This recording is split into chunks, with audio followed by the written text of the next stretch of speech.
Pues muchas gracias.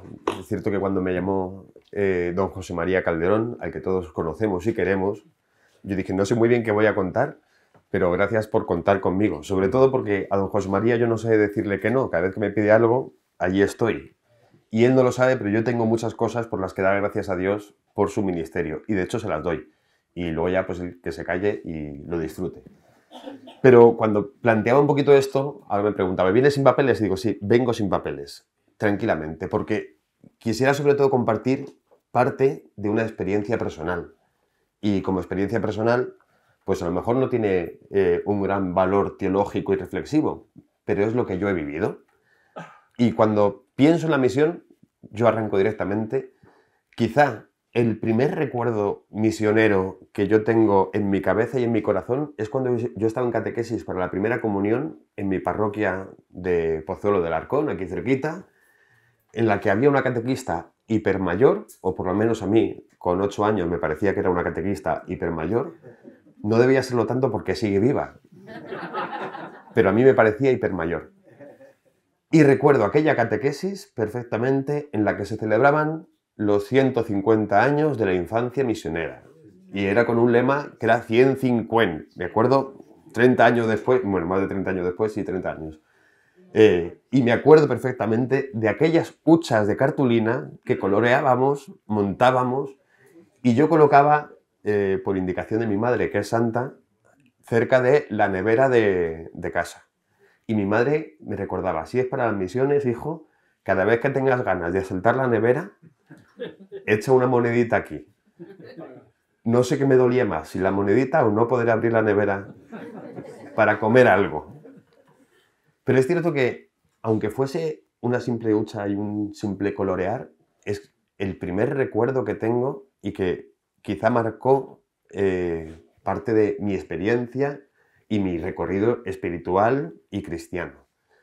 Y cuando eso va creciendo, pues bueno, yo voy avanzando así rapidísimamente por mi vida, uno siente la vocación, entra al seminario, en mi caso, generosamente. Durante el seminario, pues tuve la gran suerte de poder participar en alguna experiencia de misión y estar en Argentina durante bastante tiempo, en barrios bastante deprimidos, pues haciendo lo que podía. O sea, yo tampoco sé si evangelizaba mucho, pero allí hacíamos lo que podíamos. Tendría anécdotas de Argentina para, para aburrir, seguramente. Eh, y regresé de nuevo a España para recibir la ordenación y empezar el ministerio.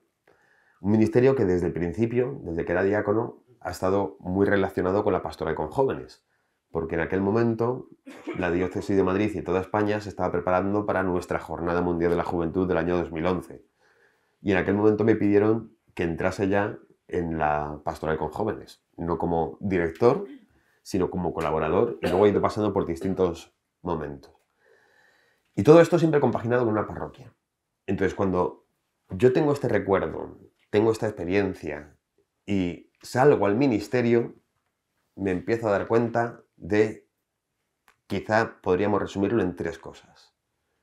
La primera, que a mí me habían hablado de la misión siempre como algo externo y como algo en lo que había que irse a un lugar recóndito y difícil, o por lo menos lejano, para ser misionero. Es el concepto que a mí me habían transmitido desde aquella huchita de los 150 años de la infancia misionera.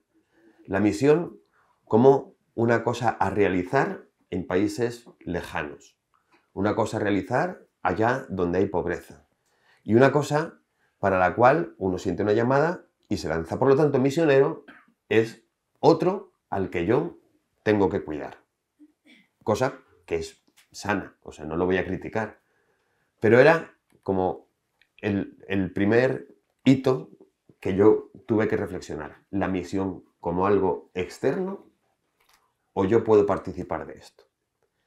El siguiente punto que yo empecé a reconocer es que las familias que yo me estaba encontrando en mi ministerio sacerdotal, las familias de los jóvenes, ya no eran como mi familia. Mi familia, sencilla, tampoco voy a a deslumbrar, porque es una familia normal y corriente, donde el hecho religioso era una cosa normal y corriente. Tanto es así que lo que os cuento de la hucha al lado de la nevera, para mí era como tener la vida de la iglesia presente en la iglesia doméstica, en casa. Yo, si tuviera que recordar cuando me enseñaron a rezar el Padre Nuestro, estoy convencido que seguramente era para que, como era un poquito trasto e inquieto, estuviese quieto, estuviese paradito. Entonces mi madre estaba cocinando y a mí me sentó al lado de la nevera, de nuevo, en una banqueta y me dijo, hasta que no te aprendas el Padre Nuestro no te levantas. Y hasta que no me aprendí el Padre Nuestro no me levanté. A mi madre le dio tiempo a acabar de cocinar. Pero era un hecho que yo había vivido naturalmente, pero que ahora, cuando empiezo mi ministerio con los jóvenes, les pregunto muchas veces cuándo o dónde aprendiste el Padre Nuestro, y la mayor parte de las veces me responden que en la parroquia, en catequesis. Pero casi nunca me responden que en casa. Por lo tanto, si la misión yo antes la entendía como algo externo y me estoy encontrando familias que ya no enseñan a rezar el Padre Nuestro, empieza a haber para mí un choque. Y el tercer punto que me voy encontrando y que a lo largo de estos 14 años de sacerdote yo podría decir también incluso que ha cambiado, es que yo recuerdo mi pertenencia a la parroquia como una pertenencia concreta a un lugar que estaba lleno de niños, de jóvenes y de ancianos y de matrimonios y de familias, y era una comunidad completa, concreta, a la cual yo pertenecía, a la cual yo me entregaba y por la cual yo me sentía muy cuidado. Cuando va pasando el tiempo, yo reconozco, ¿por qué me sentarían tan mal los besos y los pellizcos de mis abuelas del Rosario, de la parroquia? Si ahora me parece que son fundamentales, porque reconozco que aquello era un cuidado concreto de las abuelas del Rosario. Si alguien me ha escuchado alguna vez hablar, seguramente me haya escuchado porque yo soy el gran defensor de las abuelas del Rosario. Una parroquia que no tiene abuelas que rezan el Rosario, no solo le falta algo, sino que está en crisis, absolutamente en crisis. Son las que nunca fallan y nunca dan guerra. Pero que, ciertamente, me preguntaban por mis exámenes, me preguntaban por mi familia, y yo estoy seguro que rezaban por mí. Por lo tanto, mi experiencia como perteneciente a una comunidad concreta, que tiene de todo, y que además pertenezco, me entrego y me siento cuidado, me empieza a encontrar que eso tampoco empieza a ser así. ¿Por qué? Porque ha crecido el individualismo, ha crecido la secularización y ha crecido, entendedme lo que voy a decir y que nadie se ofenda, la oferta de mercado de lo religioso. De tal modo que podemos estar atravesando unos años en los cuales, en vez de pertenecer a una comunidad, hay jóvenes que se vuelven consumidores de lo religioso. Y entonces necesitan vivir la experiencia. Es una cosa como característica quizás de esta época. Cuando hablas con ellos, vivir la experiencia. Y les gusta vivir la experiencia. Pero una vez vivida la experiencia, a otra cosa. Necesito vivir la experiencia de ir a un retiro. Ya está hecho. Necesito la experiencia de hacer un camino de Santiago. Ya está hecho. Y ya no vuelvo. Necesito vivir una experiencia misionera. Y me creo el auténtico misionero. Y hago la experiencia misionera. Pero cuando regreso de la experiencia misionera, a veces percibo, puede ser una generalidad y no quiero tampoco ofender a nadie, a veces percibo que la vida de ese joven no ha cambiado en nada. Porque puede volver directamente a un ritmo de vida, no voy a decir de doble vida, sino por lo menos ajeno a lo vivido, sin capacidad de reflexionar. De tal forma que ese individualismo que vamos viviendo, ese consumismo de lo religioso que vamos viviendo, se va transformando en que también, característica de nuestra época, que voy a decir del joven, pero también podría decir de muchos adultos, se va convirtiendo en que soy yo el que elige cuándo se entrega, dónde se entrega y cómo se entrega. Empieza a parecer que la entrega no es respuesta a una llamada, sino que la entrega es respuesta a una inquietud personal, pero no como respuesta a alguien que me llama y me pide la vida. Porque esto de pedir la vida, tenemos un Dios que en esto es un poco exigente, no se conforma con un poco. Tenemos un Dios que nos pide la vida, y la vida completa, la vida entera. Y al pedir eso, hay gente que se echa para atrás. Creo que esto tampoco es nuevo, porque si leemos atentamente el Evangelio, para mí hay dos momentos que son como importantes para poder interpretar a la luz del Evangelio en nuestra época. Hay una pregunta que hace Jesús a sus apóstoles, que a mí me resulta siempre muy dura, que es cuando se para, les mira y les pregunta: ¿también vosotros queréis marcharos? Y hay otro momento que todos conocemos, que es el del joven rico, al que se le plantea la exigencia, y tras plantear la exigencia, el joven rico dice que se marcha triste. Se marcha triste, pero de momento se marcha. Luego yo ya no sé si interpretar si volvió, si no volvió, si vendió todo, yo ahí ya no me meto. Pero ante la exigencia de la vida entera, ese joven se marchó.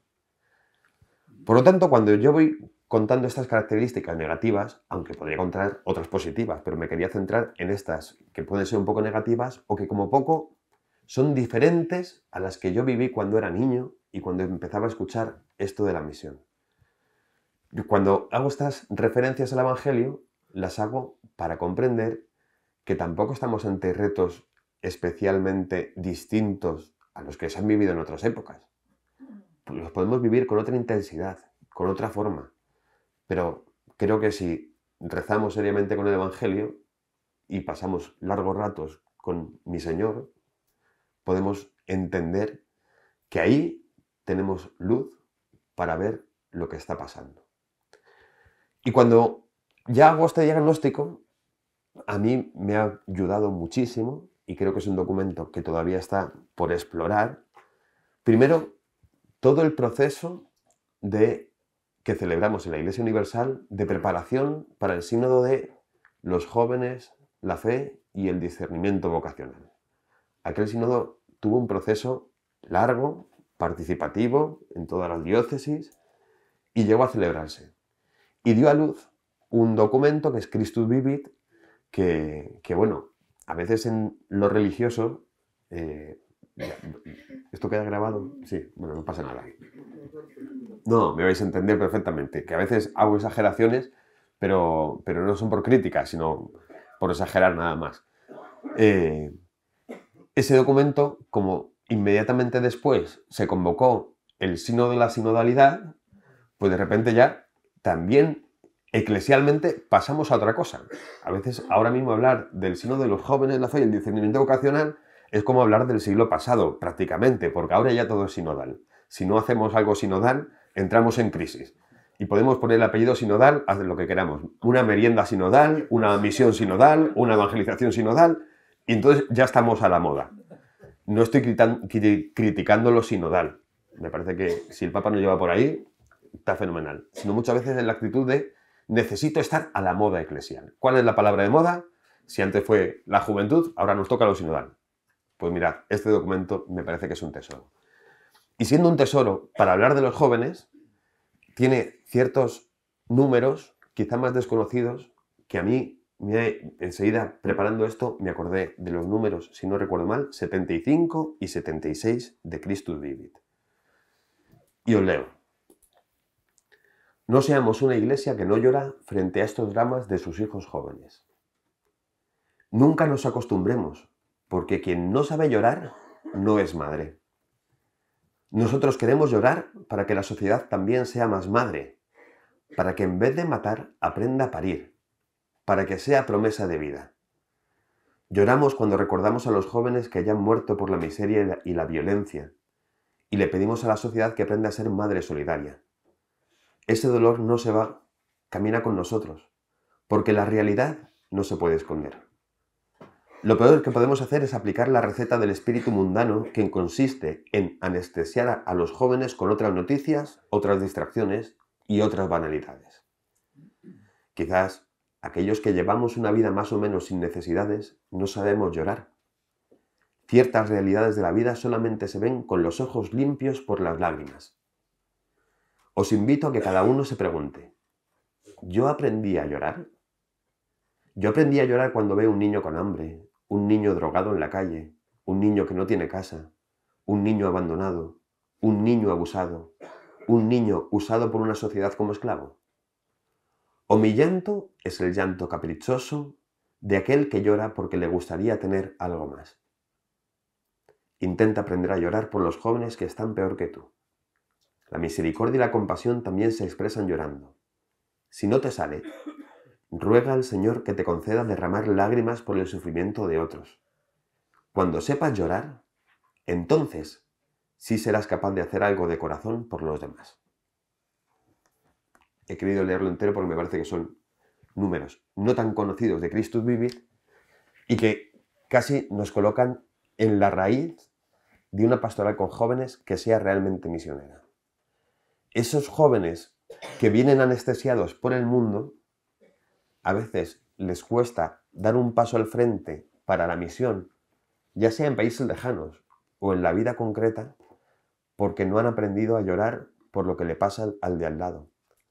Junto con el individualismo, ya hace muchos años San Juan Pablo II nos avisaba del relativismo, y nos encontramos con unos jóvenes que, por muy convencidos y firmes que estén en la fe, a veces, por la cultura en la que han sido educados y han crecido, no se atreven a hacer un anuncio explícito por si acaso ofenden, o porque el otro tiene también la misma capacidad que él de elegir. Y las elecciones no son buenas ni malas, según su cultura, sino que son elecciones personales. Y yo no soy quien para meterme en la elección personal del que tengo al lado.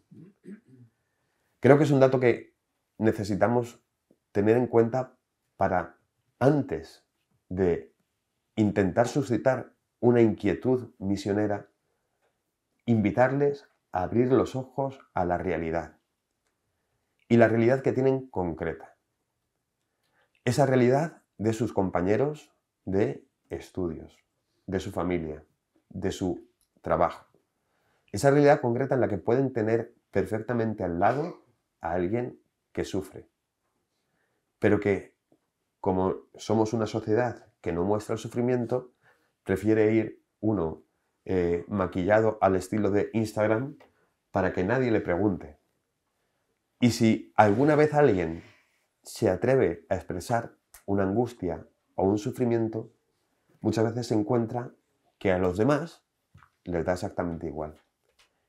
Quizá nuestros jóvenes cristianos necesiten esa apertura de ojos para aprender a sentir con los demás, a sentir la compasión, a sufrir con los demás. Porque eso que decía, que ha encontrado aquí Óscar en la entrevista, yo lo mantengo hoy. Si tú tienes la experiencia de que Dios nunca te ha fallado, ¿por qué no proponerle al del lado esta vida para que descubra que Dios nunca le fallará? Si yo tengo esa certeza, ¿qué me frena para poder explotar de alegría y contar cuál es mi experiencia concreta de que a mí Dios nunca me ha fallado? Mi corazón, cuando entrega la vida, estalla de alegría, de paz y de felicidad. Aunque tenga dificultades, pero en medio de las dificultades deslumbra la paz, la felicidad y la alegría. Y entonces, incluso cuando alguien rechace el anuncio cristiano, este joven a lo mejor habrá aprendido a llorar. Y esas lágrimas son lágrimas redentoras, no son lágrimas en el vacío. Tener unos jóvenes que vienen anestesiados, de vez en cuando necesitamos espabilarles y darles 2 tortas espirituales, que nadie haga violencia, para que puedan descubrir que pueden sentir con el mundo. Al sentir con el mundo, luego uno tiene que hacer como el proceso de interpretación. Pero a veces es muy difícil pedirle al joven que interprete lo que tiene que hacer o lo que Dios le pide él solo. Los propios jóvenes, también en Christus Vivit, hablan de que necesitan, usan una palabra casi al final, en la relación con los adultos, buscan en los adultos mentores, buscan referencias. Pedirle a un joven o a un niño que se eduque a sí mismo es una gran crueldad. Necesitan adultos que les acompañen, no tanto que decidan por ellos. A veces, sin querer, uno tiene como el impulso de decirle, pero si tú lo que tienes que hacer es esto, esto y esto.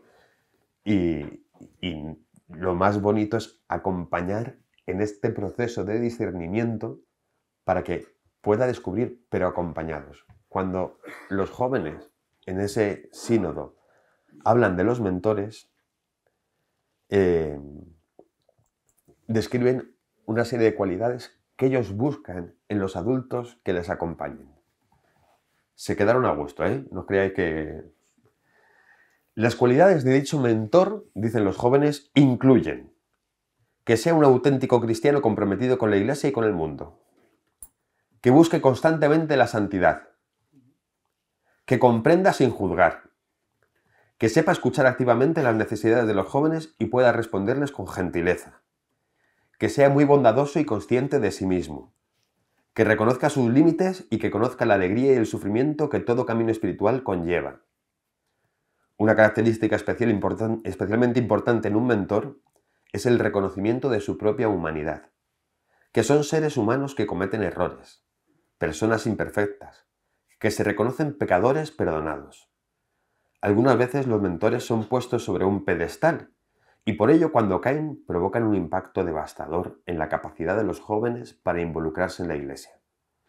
Los mentores no deberían llevar a los jóvenes a ser seguidores pasivos, sino más bien a caminar a su lado, dejándoles ser los protagonistas de su propio camino. Deben respetar la libertad que el joven tiene en su proceso de discernimiento y ofrecerles herramientas para que lo haga bien. Un mentor debe confiar sinceramente en la capacidad que tiene cada joven de poder participar en la vida cristiana. Os lo he avisado, se han quedado a gustos. Pero al mismo tiempo que se han quedado a gusto, a nosotros también nos va dando alguna pista. Porque cuando un adulto se pone a acompañar en un joven en un proceso de discernimiento, muchas veces, y yo me reconozco en esto, y aquí reconozco públicamente mi pecado, a mí también me cuesta mostrar mi debilidad frente a un joven. Cosa que luego voy descubriendo que al joven, el que yo reconozca mi debilidad, no les escandaliza. Les escandaliza mucho más el que ellos descubran mi debilidad. El posicionamiento humilde y sencillo, incluso de saber decir no tengo la respuesta o no sé qué decirte, es algo que ellos, en los adultos, reconocen como un plus, como algo incluso atractivo, porque además les estimula a ellos a no cargar con el peso de tener que ser superhombres, o de tener que ser supercristianos, o de tener que ser aquellos que nunca fallan. A veces esa vida cristiana yo he visto que se abandona o que se vuelve pesada cuando ven que se les pide una perfección de la cual no son capaces y que además alrededor tampoco encuentran a nadie que sea capaz. Por lo tanto, la perfección, sabiendo que está en Dios, puede acompañarles en un discernimiento sabiendo que no para todo tenemos por qué tener respuesta. De modo que si ya les hemos acompañado a abrir los ojos y a que aprendan a llorar, ahora les tenemos que acompañar con la humildad del compañero de camino. Y en esa humildad del compañero de camino, la experiencia cristiana comienza a ser, creo, bastante más auténtica. ¿Para qué? Precisamente para acabar siendo auténticos misioneros, o por lo menos misioneros despiertos.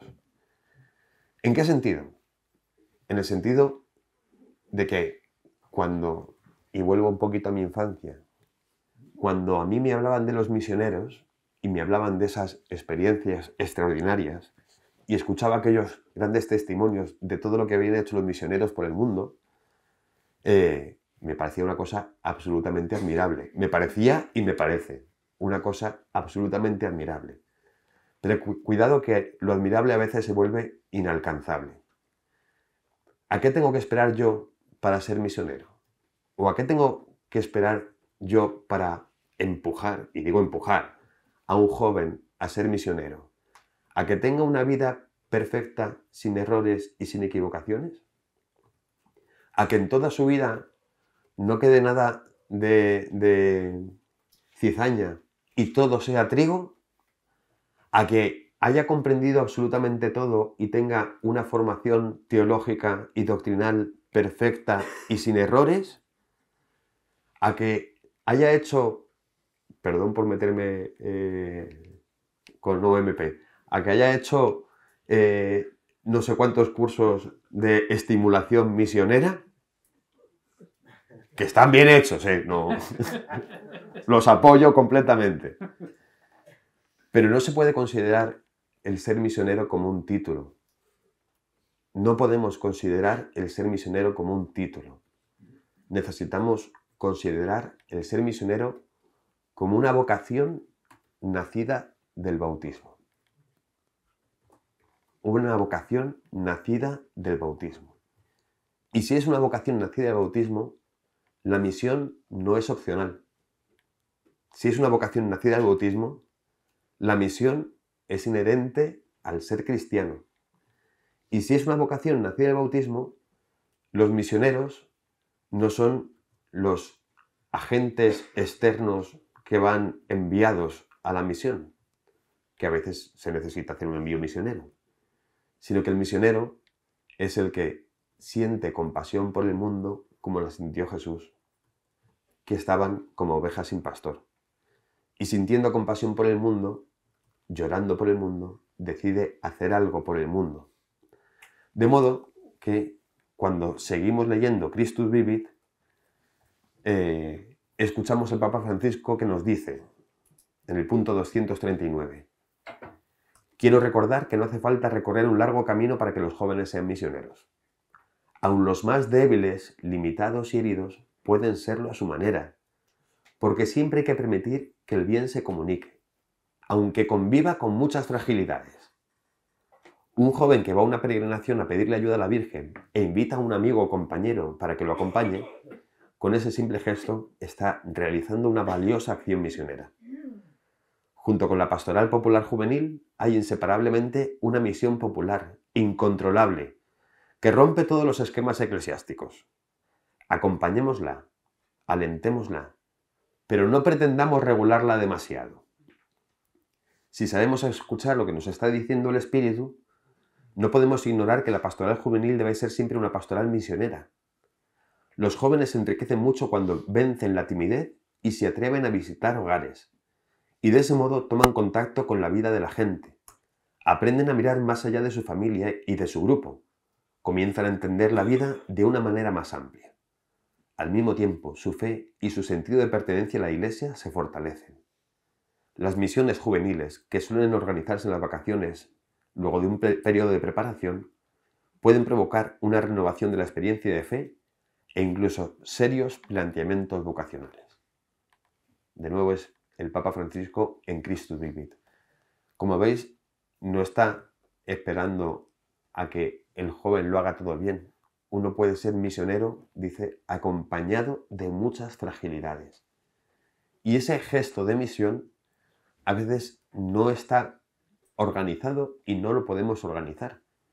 Porque es cierto que cuando un joven vive algo que le marca la vida, tiene la necesidad de contarlo. Y al tener la necesidad de contarlo, lo hace de la mejor manera posible. Y a veces lo hace con grandes errores teológicos. Pero no está comunicando una doctrina, está comunicando un encuentro. está comunicando una relación y te llama y el Espíritu te da vida. Un carisma trinitario en el cual cada persona de la Santísima Trinidad tiene un protagonismo en la vida de la persona. Y este es el esquema que el Papa Francisco en Christus Vivit, después del sínodo, propone para hacer como la columna vertebral, el eje de lo que es un anuncio misionero, de lo que es un joven que se lanza a vivir el Evangelio y anunciar. Un joven que responde a su bautismo y que ha sentido ese impulso de vida, ese soplo del Espíritu que le ha empujado a contárselo a aquel que no conoce a Cristo o que no conoce a Dios. Y eso, si abrimos los ojos, es absolutamente incontrolable. En mi parroquia de Tres Cantos, es una de las cosas así que me parece como muy curiosas, es que yo creo que durante todo el año, casi todos los domingos, aparece alguien nuevo. A veces simplemente aparece y desaparece, aparece y nos acompaña un tramo y desaparece. Y yo digo, ¿y de dónde sale esta gente que yo no les he visto en misa, no les he visto en catequesis, no les he visto? Y sale de los propios jóvenes que están invitando a otros. ¿Qué haces el domingo por la tarde? Vente. ¿Y vente a qué? Pues básicamente el domingo por la tarde en mi parroquia yo lo que soy testigo es que es como su casa. Al ser como su casa, luego también de vez en cuando tiene que aparecer papá párroco para ir apagando luces, vaciando papeleras, barriendo el suelo, etcétera, etcétera, etcétera. ¿Todos los domingos me sienta bien tener que hacer eso? No, algunos domingos no me sienta nada bien tener que hacer eso. Y no lo dejo en paso, sino que de vez en cuando hay que espabilarles. Pero al mismo tiempo, cuando estoy barriendo medio enfurruñado, por no decir muy enfadado, estoy pensando, se sienten como en casa y traen a otros para estar en casa. Y grandes virtudes son acompañadas también de grandes fragilidades. Y no me da miedo. Me cansa a veces. Pues tendré que renovarme. Tendré que volver a hacer esta reflexión que he tenido que hacer para venir aquí. Y empezar a reconocer que lo que yo viví era otra época que me tocó vivir y que Dios me regaló. Pero lo que están viviendo ellos es la época que Dios les ha regalado. Y junto con esas dificultades aparecen grandes dones y grandes oportunidades que quizás los adultos, al tiempo que queremos acompañar, necesitamos primero acoger. Y acoger, como decían de los mentores, sin escándalo, sin prejuicio y con toda la sencillez y el amor que podemos trasladar, porque de este modo también nosotros estamos respondiendo a nuestra vocación misionera nacida del bautismo. Y espero haberos ayudado con una reflexión personal, un poco analítica, un poco crítica y con un camino abierto para que la pastoral juvenil sea, como dice el Papa Francisco, siempre misionera.